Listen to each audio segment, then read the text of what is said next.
Hoy queremos empezar una nueva serie de estudios, mis hermanos. Los salmos fueron de mucha edificación.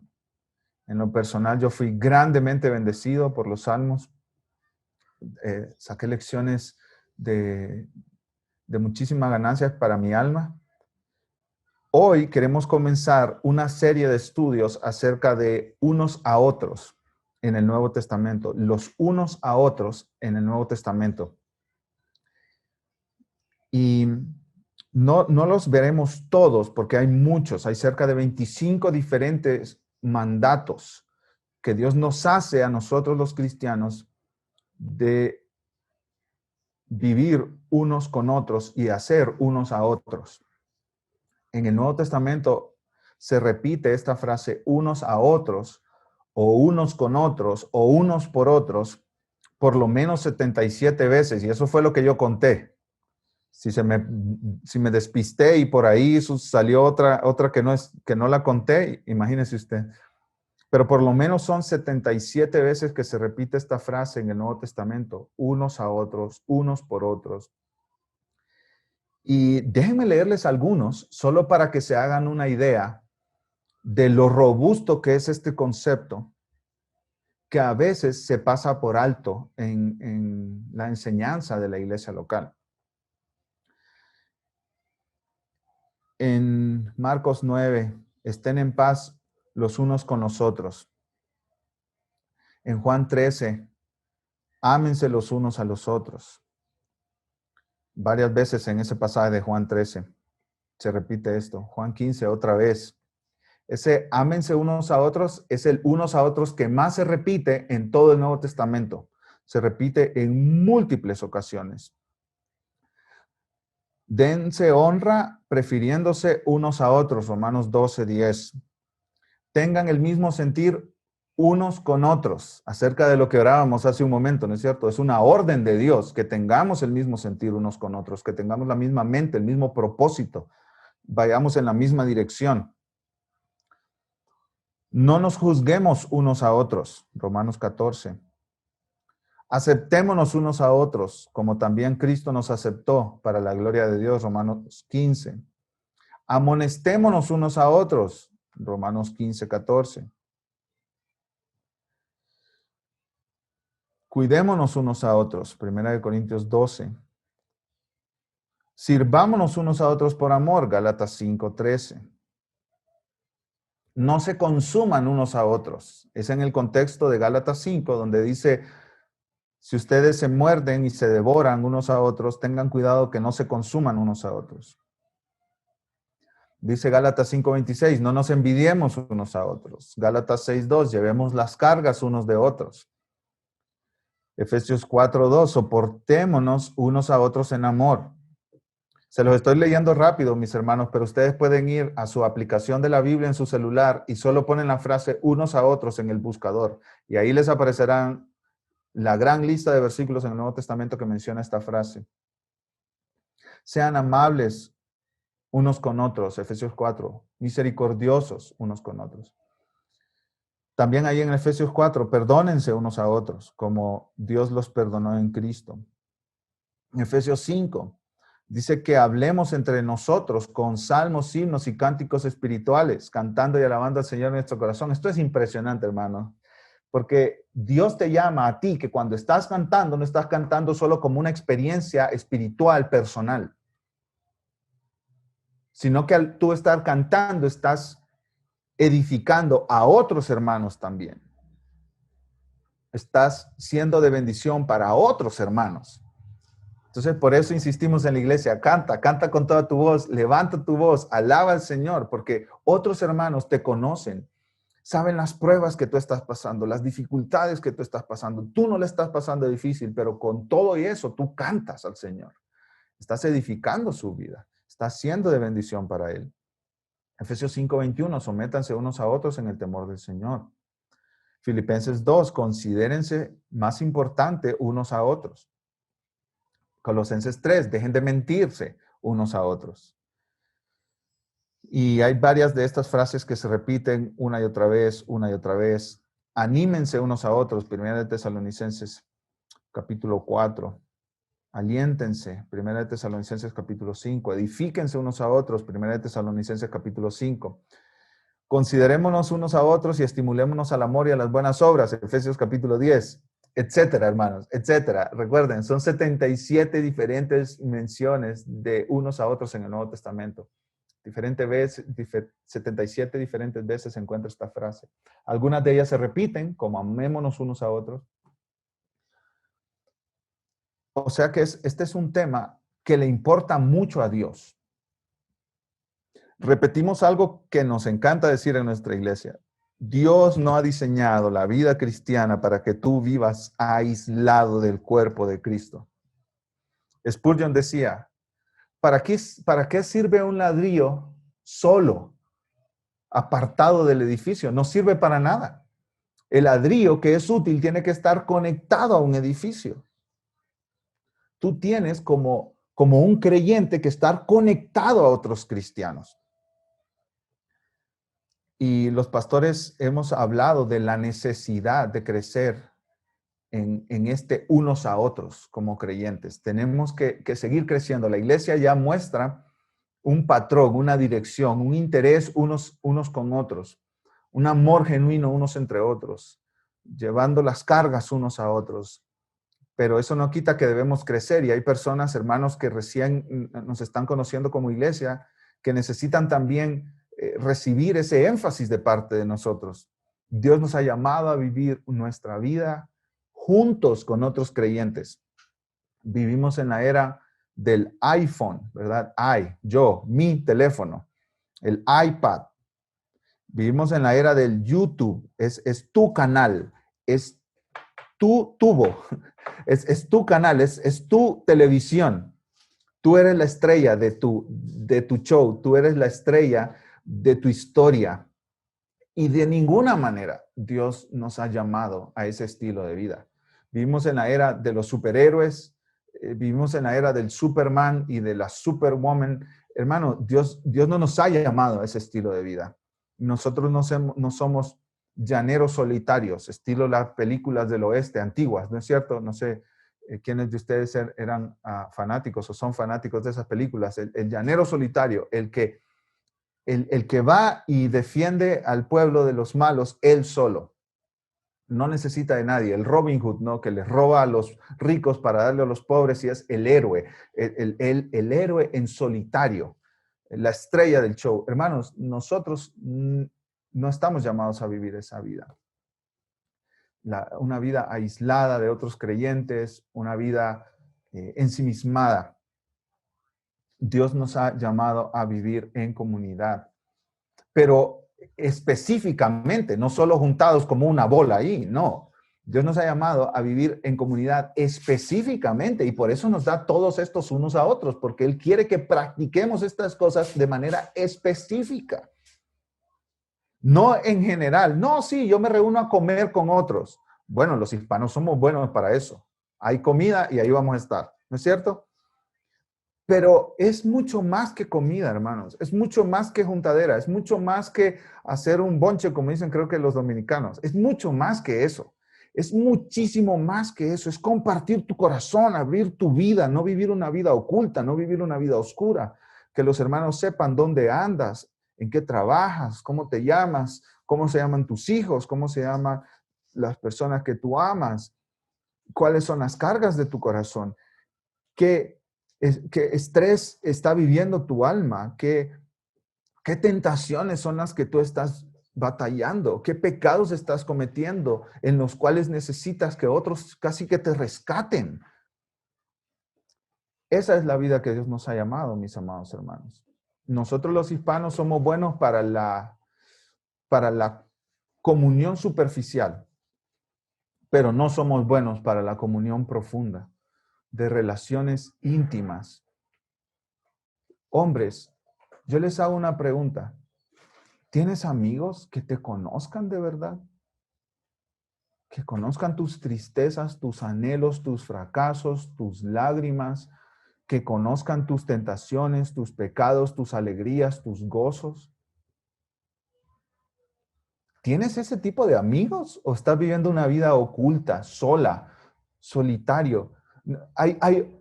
Hay hombres que su esposa le dice, tenemos que hablar esto con alguien porque estamos batallando en nuestro matrimonio. Y el esposo dice, ¿qué cosa? ¿Qué? ¿Qué hay que compartirle a los demás? Aquí no hay nada. Aquí no hay nada que hablar con otros.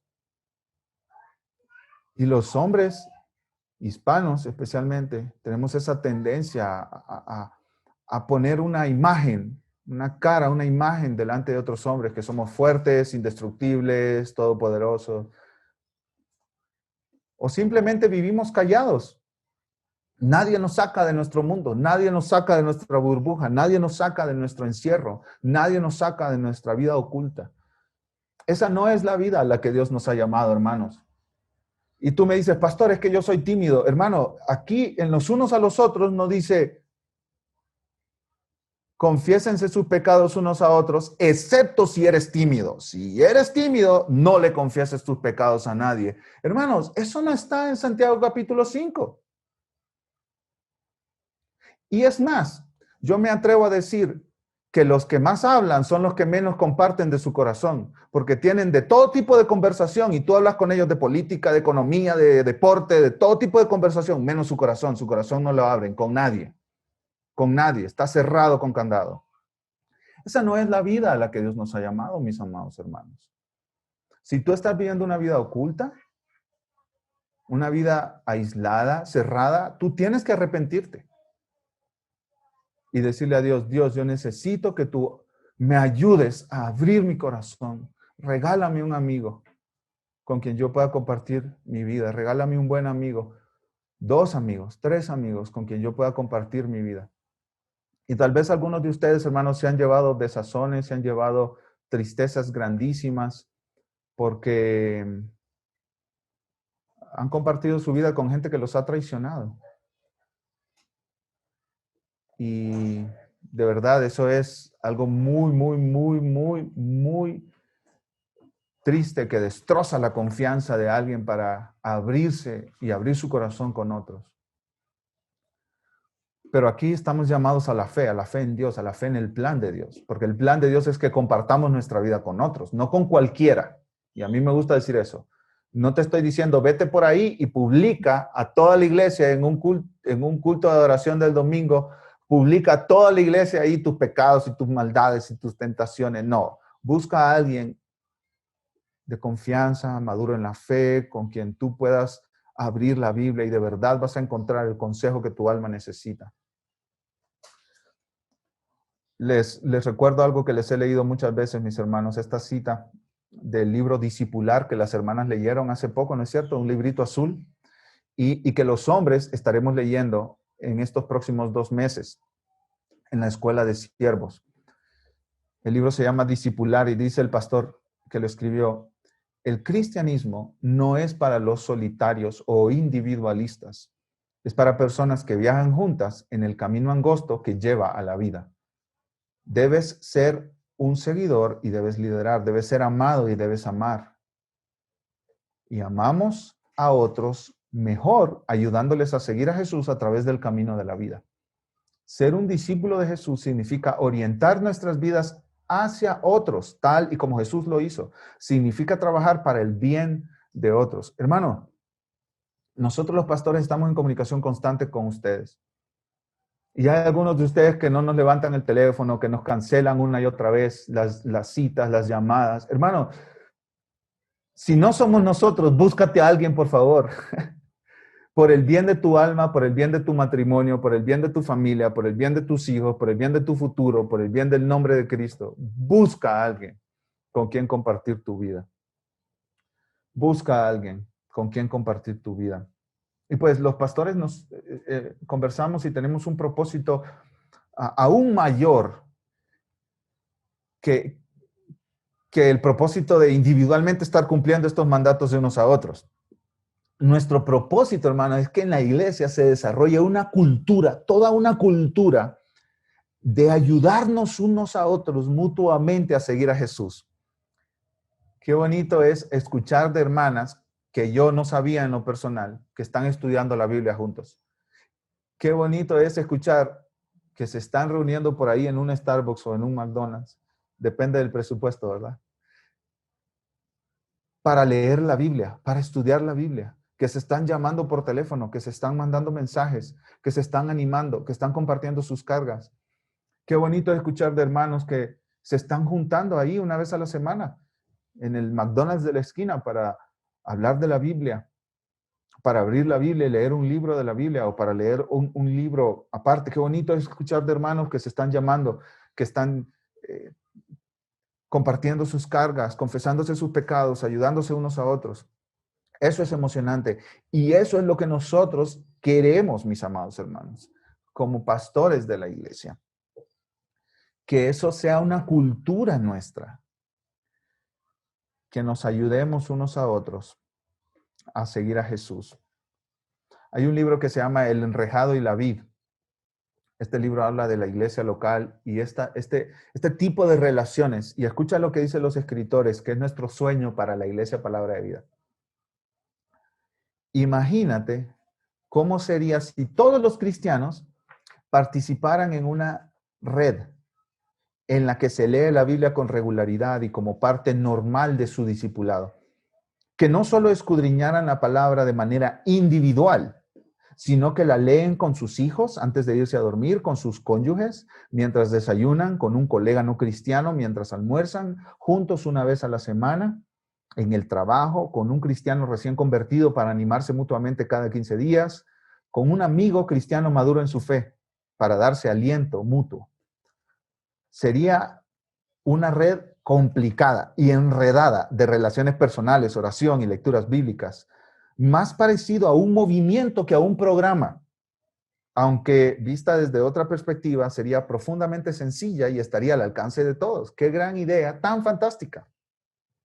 Ese es el anhelo de nuestro corazón, mis amados hermanos. Ese libro, El enrejado de la vid, tiene una frase que es chocante. La predicación cada semana en la iglesia es buena y necesaria, pero no es suficiente para el cristiano. Y tú dices, oh, pastor, eso es desconfiar de la autoridad de la Biblia. No, hermano. Tú necesitas escuchar la predicación en la iglesia local. Es cierto. Pero tú necesitas mucho más que eso.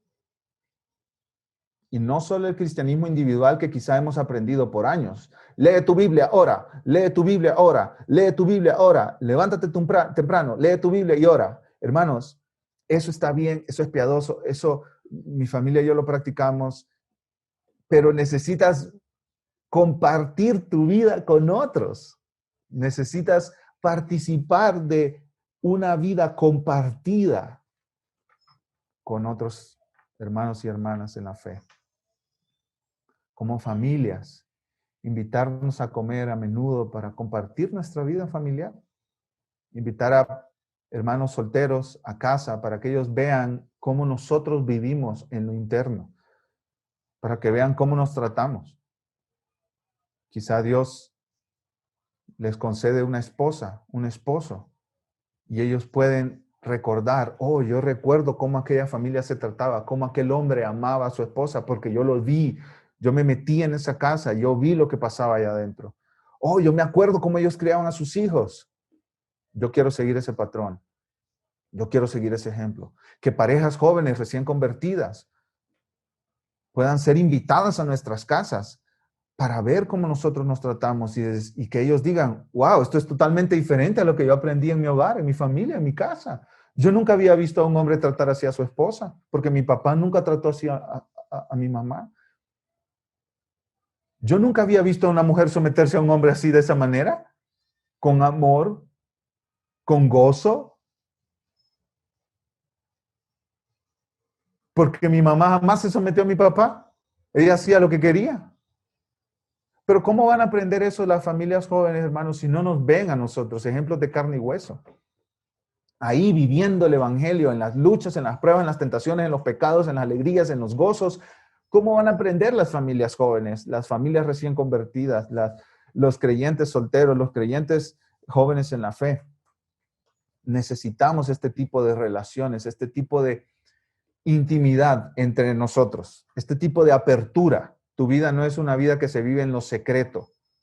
Tu vida es una vida que se vive en lo abierto. Nada escondido. Aquí está mi vida. ¿Quiere ver mi celular? Ahí está. ¿Quiere ver mi computadora? Ahí está. No vivo una vida escondida. Yo les he dicho a ustedes, hermanos, que hay hermanos que tienen mi clave para entrar al celular. Ellos ponen su huella digital, así como en los celulares, ¿no?, modernos, ponen su huella digital y ellos entran a mi teléfono. Se saben la contraseña de mi computadora, pueden entrar a la hora que quieran, ellos tienen permiso. Hay hermanos con los que yo comparto mi vida, completamente. ¿Por qué? Porque yo conozco que soy débil, porque yo sé cuál es yo soy propenso, hermanos, a fallar. Yo soy propenso a desobedecer a Dios. Yo soy propenso a llenarme de orgullo. Yo soy propenso a ser ciego a mis puntos débiles. Yo soy propenso a ser ciego a mis pecados. Y yo necesito que otros estén ahí cerca, señalándome mis puntos ciegos, señalándome áreas de crecimiento. Yo he sido exhortado, reprendido, animado, en todo tipo de momentos. Y eso es bueno para mí, es bueno para mi alma. Lo necesito más de lo que yo me imagino. Y todos nosotros lo necesitamos, mis hermanos. Todos nosotros lo necesitamos. Los padres en su crianza de los hijos, que a veces te vuelven loco, no saben ni qué hacer. ¿Qué le digo a estos muchachos? Necesitas a otros que están cerca de ti, que miran las cosas más fríamente, menos emocionalmente. Y pues quizás tú me digas, pastor, pero esas cosas ya las hacemos en la iglesia, hermanos. Es increíble cómo nosotros necesitamos ser recordados tan a menudo de estas cosas, quizás tan básicas para la vida cristiana. Yo he tenido hermanos que me dicen, ya no me llame, pastor, ya no quiero hablar con usted, ¿para qué me está llamando? Necesitamos estar cerca unos de otros. Necesitamos abrir nuestro corazón unos a otros. Necesitamos vivir la vida cristiana unos con otros, unos con otros. Y esto tiene cientos de aplicaciones en el día a día, mis amados hermanos. Una mamá que esté atendiendo su hogar, lavando su ropa, invita a una joven para que venga. No tiene que sacar otro tiempo para que venga ahí y hacer discipulado mientras dobla la ropa. Mientras la mete a la lavadora, la saca, la mete a la secadora, la saca. Es la vida normal del cristiano. Esa es la vida a la que Dios nos ha llamado. Un hombre que quiera discipular a un joven, se lo trae a su trabajo si puede y le dice, vente, tú me vas a acompañar hoy. Y en ese acompañamiento disipulas a ese joven que necesita de ti, que quizá no tiene a su papá involucrado en su vida. Hermanos, hay cientos de maneras en las que nosotros podemos aplicar este principio de vivir la vida juntos, la vida cristiana juntos. Hay cientos de maneras. Y no esperemos que la iglesia traiga un programa. Pastor, asígneme a alguien, asígneme a alguien. No esperemos que la iglesia traiga un programa. Más bien que Dios mueva nuestros corazones para que sea el ADN de nuestra iglesia, vivir juntos la vida cristiana, porque lo necesitamos, porque lo necesitamos. Con esa introducción a toda la serie, esa es la introducción a toda la serie, yo quiero que miremos en los pocos minutos que nos quedan, que comencemos a ver el primer unos a otros que vamos a considerar. Vamos a dedicar un par de estudios, un par de semanas a unos a otros y después vamos a ir avanzando a otros. Como les dije al principio, no los vamos a cubrir todos, pero vamos a cubrir algunos, quizás los que consideramos los pastores más básicos, más clave para la vida de nuestra iglesia en este momento. Entonces, el primer unos a otros, que es el más repetido en el Nuevo Testamento, no nos alcanzaría 2 meses para estar viendo todos los pasajes que hablan acerca de unos a otros. Es amémonos unos a otros. Esta frase, tú la encuentras muchísimo en los escritos de Juan, pero también está en los escritos de Pablo, está regada por todo el Nuevo Testamento. Y yo quiero que vayamos a Juan capítulo 13, versículos 34 al 35. Juan 13, 34 al 35. Y lo voy a leer para ustedes. Dice así la palabra del Señor. Un mandamiento nuevo os doy, que os améis unos a otros como yo os he amado, que también os améis unos a otros. Y escucha el versículo 35. En esto conocerán todos que sois mis discípulos, si tuvierais amor los unos por los otros. Un apologeta del siglo pasado, Francis Schaeffer, dijo, piensa en esto. Dios dio al mundo el derecho de juzgarnos por nuestro amor. Dios dio al mundo el derecho de juzgarnos por nuestro amor. Fíjate lo que dice el 35. En esto conocerán, versículo 35, todos los que están viendo de afuera, nuestras vidas, nuestras relaciones, nuestras interacciones, nuestras conversaciones, nuestra iglesia local. En esto conocerán todos que sois mis discípulos si tuvierais amor unos por otros. O sea, el mundo va a juzgar a la iglesia en base al amor que nos tenemos unos a otros. Y, amados hermanos, es evidente en una iglesia local si los hermanos se aman o no se aman unos a otros. Es evidente. Nadie tiene que levantar una pancarta que diga, sí nos amamos, no nos amamos. No, es evidente. Porque desde que tú entras y empiezas a ver las relaciones, las interacciones, las miradas, los saludos, se nota si la gente se ama o no se ama. Y eso tú lo puedes ver en una familia también. No sé si te ha pasado a ti, que llegas a un hogar y empiezas a sentir un ambiente como muy tenso y el hombre con la cara de limón y la mujer por allá en el cuarto y los hijos como escondidos con la cabeza agachada y tú dices, mejor vengo después a visitarlos, que tengan buena tarde. Y te vas porque ahí hay un desastre relacional. Bueno, hermanos, eso mismo sucede en la iglesia. La iglesia es una familia. El Nuevo Testamento dice, ¿no? Somos la familia de Dios, hijos e hijas de Dios. Entonces, cuando los hermanos de la casa se están peleando, la gente que llega de visita se da cuenta, escucha los cacerolazos que suenan por allá. Entonces, igual en la iglesia, igual en la iglesia. Me ha sucedido, hermanos, experiencias con hermanos que me han dicho, pastor, ¿qué pasa ahí? Yo no he hablado con nadie, nadie me dice nada, yo soy nuevo aquí, pero algo está pasando. Y se siente horrible este sentir al entrar a la iglesia. ¿Cómo conocerán que somos sus discípulos si tenemos amor unos por otros? Unos por otros. Y Jesús dice, hermanos, estudiando un poquito más a detalle este pasaje, versículo 34, un nuevo mandamiento les doy. ¿Cuál es el nuevo mandamiento? Que se amen unos a otros. Ahora, ¿qué tan nuevo es ese mandamiento? Porque en el Antiguo Testamento también Dios le mandó al pueblo de Israel que se amaran unos a otros. En Levítico 19, 18 dice, no te vengarás ni guardarás rencor a los hijos de tu pueblo, sino amarás a tu prójimo como a ti mismo, yo Jehová. O sea, eso de amar al prójimo ya estaba desde el Antiguo Testamento. Pero ¿por qué Jesús dice, un nuevo mandamiento les doy? ¿Por qué? ¿Por qué nuevo? Bueno, porque lo nuevo, hermanos, era el cómo amarnos unos a otros. Miren el versículo 34 de Juan 13 conmigo. Un mandamiento nuevo os doy, que os améis unos a otros. ¿Cómo, mis amados hermanos? ¿Cómo? ¿Cómo? ¿Amarnos cómo? Como yo os he amado, que también os améis unos a otros. Entonces tenemos un nuevo modelo de amor. Un nuevo modelo de amor. Nuestro modelo de amor es Cristo. Ahora, yo te hago una pregunta. Medita en esto. Piensa en esto. Reflexiona en esto. ¿Cómo te ha amado Jesús a ti? Porque Él dice, ámense unos a otros como yo los he amado. ¿Cómo Jesús te amó a ti, amado hermano? Jesús resolvió tu mayor problema, que era tu pecado. ¿Cómo? Dando su vida por ti. Dando su vida por ti.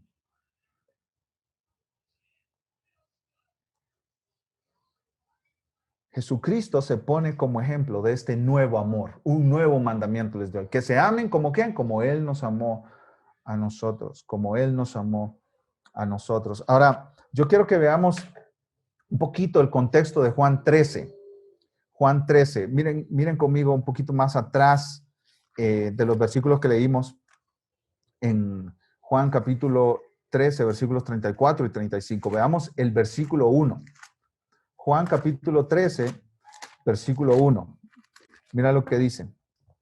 Antes de la fiesta de la Pascua, sabiendo Jesús que su hora había llegado para que pasase de este mundo al Padre, como había amado a los suyos que estaban en el mundo, los amó hasta el fin. Oh, ok, el contexto del mandamiento de Jesús de amarse unos a otros, el contexto es la última cena de Jesús con sus discípulos.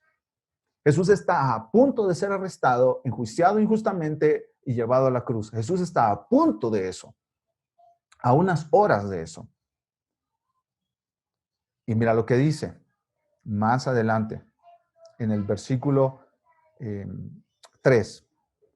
Sabiendo Jesús que el Padre le había dado todas las cosas en las manos y que había salido de Dios y a Dios iba, se levantó de la cena y se quitó su manto y tomando una toalla se la ciñó.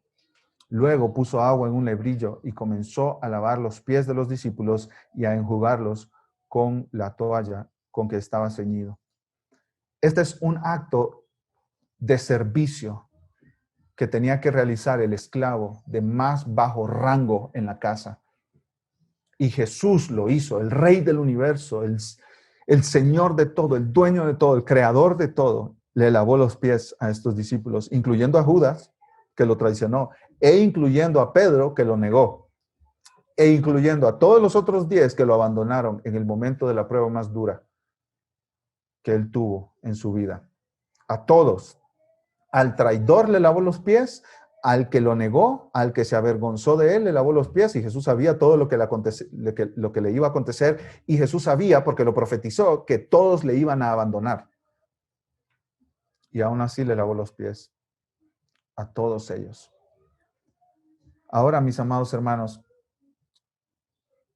yo quiero que vayamos a Lucas capítulo 22, porque Lucas nos da una perspectiva de otro detalle que estaba pasando esa noche. Lucas capítulo 22. Lucas capítulo 22. Había otro detalle sucediendo esa noche. Ahí en Lucas 22 nosotros leemos, mis amados hermanos, estas últimas horas también de Jesús. Ahí tenemos el complot para matar a Jesús y también la institución de la Cena del Señor, que fue ahí esa noche, la noche de la última cena con sus discípulos. Ahí Lucas nos habla también de muchas cosas más a esas últimas horas de Jesús antes de morir, que Pedro lo negó, que Jesús estuvo enfrente del concilio en un juicio totalmente injusto que le hicieron. Pero mira, recuerda, Jesús les dice que se amen unos a otros, Jesús les lava sus pies. ¿Y en qué estaban pensando los discípulos, hermanos amados? Mira, Lucas 22, 24. Lucas 22, 24. ¿Qué estaban haciendo los discípulos? ¿En qué estaban pensando ellos? Hubo también entre ellos una disputa sobre quién de ellos sería el mayor.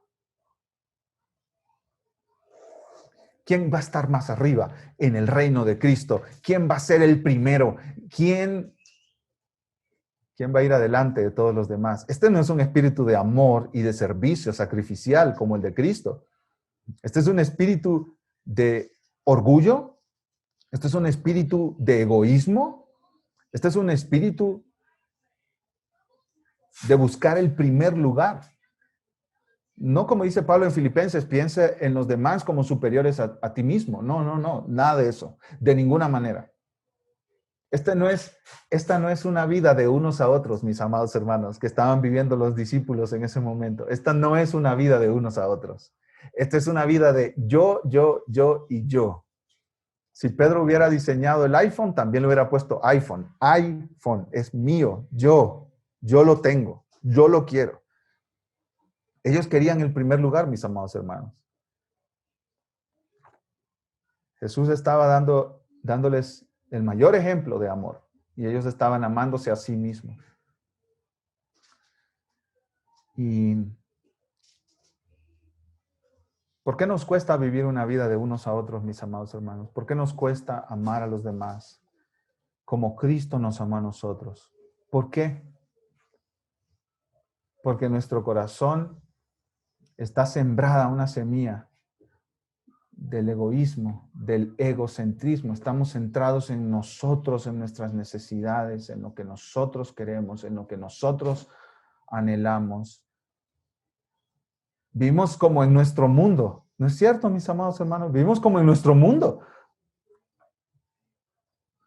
Y nos cuesta tener una mirada, un concepto, una vida enfocada en otros, inclinada a otros, dirigida a otros.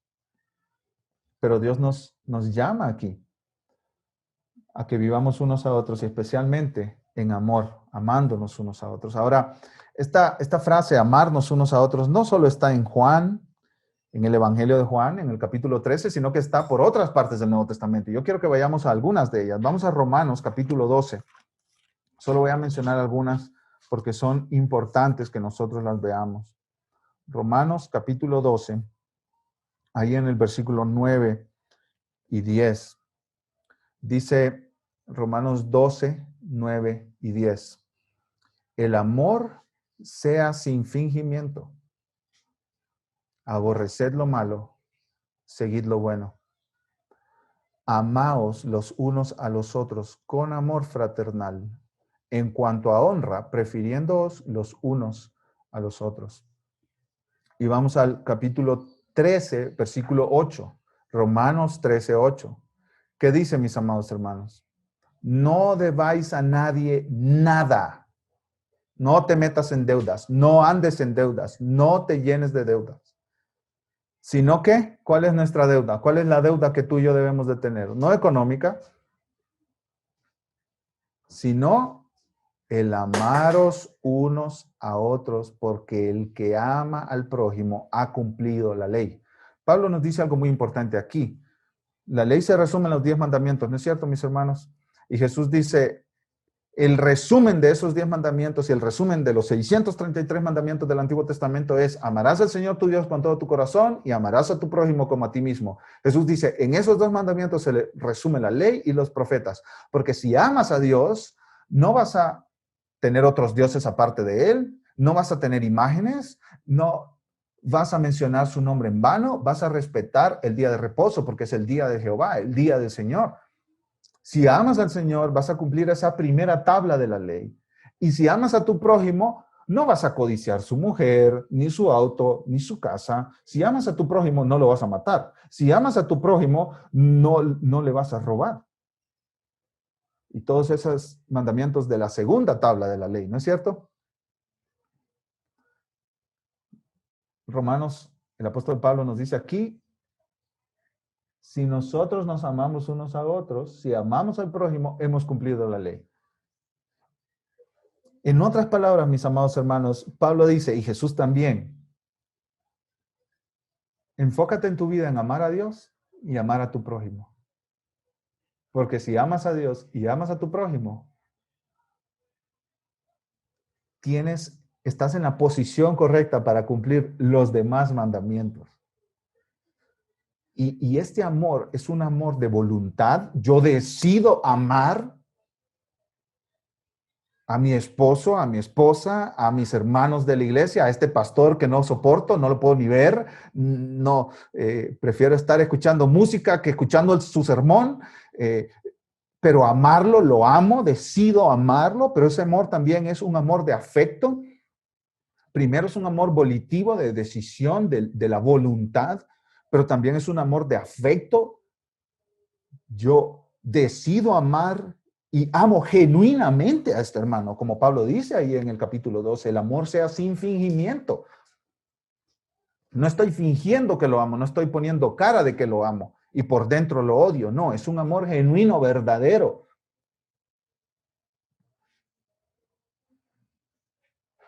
Amémonos unos a otros. Pero eso se nos hace difícil y realmente es imposible sin el Evangelio, sin Cristo y sin la gracia de Dios en nuestra vida, mis hermanos.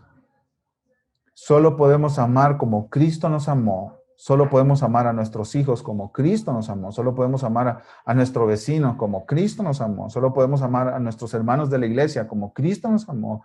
Por la gracia y el poder del Espíritu Santo en nuestra vida. Por la obra del Espíritu Santo transformándonos. Fíjate que en Gálatas 5 dice el apóstol Pablo que el fruto del Espíritu es, recuerda, amor. Tiene que venir este amor producido sobrenaturalmente del Espíritu Santo. Yo puedo amar a mi hermano como Cristo me amó a mí solo por la obra del Espíritu Santo en mi vida. Y entendemos por Efesios y Colosenses que estar lleno del Espíritu Santo es sinónimo de estar lleno de la palabra de Dios. Entonces el amar a otros es algo que viene por la obra del Espíritu Santo en nosotros. Y el Espíritu Santo usa la palabra para cambiar nuestros corazones, para quitarnos el estar ensimismados, nuestro egoísmo, nuestro orgullo, nuestro velar solo por nosotros, por nuestros gustos, nuestras necesidades y nuestra comodidad. Esa es una obra del Espíritu. Y aquí viene el llamado al evangelio, el llamado a la salvación, el llamado a la conversión. Tú no puedes amar de esta manera a nadie, a menos de que te hayas arrepentido de tu pecado y confiado en Jesús para ser salvo. Tú no puedes amar como Cristo amó a menos que Cristo sea tu Salvador. Y que tú tengas al Espíritu Santo, Dios mismo, habitando dentro de ti y llenándote de su poder y de su gracia para vivir este tipo de amor. Así que si tú no conoces a Cristo, si tú no te has arrepentido de tus pecados y creído en Jesús, yo te ruego hoy para que tú conozcas, experimentes este amor que nace de un corazón transformado. Arrepiéntete de tu pecado y cree en Jesús como el Salvador de tu alma. Amados hermanos, nos queda todavía un par de pasajes que ver acerca del amor unos a otros, pero eso los dejamos para la próxima semana. Permítanme orar. Amado Dios, te damos gracias porque en tu palabra nosotros somos animados al escuchar cuánto nos ha amado Cristo, al punto de venir a servirnos, al punto de venir a morir por nosotros. Eso nos anima, Señor. Eso levanta nuestra dignidad y nuestra identidad. No somos, como dicen los seculares, producto de la casualidad,